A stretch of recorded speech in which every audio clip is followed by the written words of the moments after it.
Hello' everyone, নমস্কাৰ সকলোকে।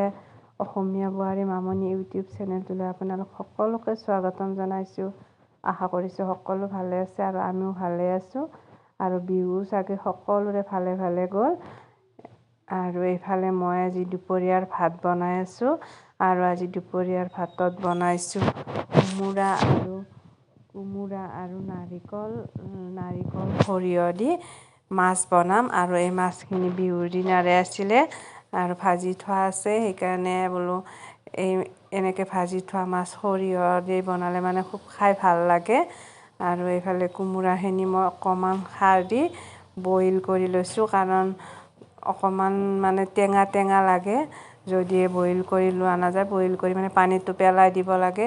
এইফালে মই কেৰাহীত পিঁয়াজ শুকান জলকীয়া দি আৰু লগতে নাৰিকল সৰিয়হখিনি দি কিছু সময় ভাজি ল'ম। আৰু ইয়াৰ মানে মছলাৰ ভিতৰত দিম ইয়াতে জিৰা আৰু ধনিয়া ঘৰতে গুড়ি কৰি থোৱা আছে, আৰু হালধি আৰু নিমখটো আন্দাজমতে দিম। আৰু ইয়াত বেলেগ মছলা একো নালাগে। আৰু এতিয়া মই কোমোৰাখিনি দিম, আৰু কোমোৰাখিনি কিছু সময় ভজাৰ পিছতে পানী দি মাছখিনি দিম। আৰু ভাজি থোৱা মাছ যিহেতু পানী দিয়ে মানে দিম, আৰু কাৰণ অলপ উতল খোৱালে মাছটো মানে সোৱাদটো আহে। যিহেতু আগতে ভাজি থোৱা আছে।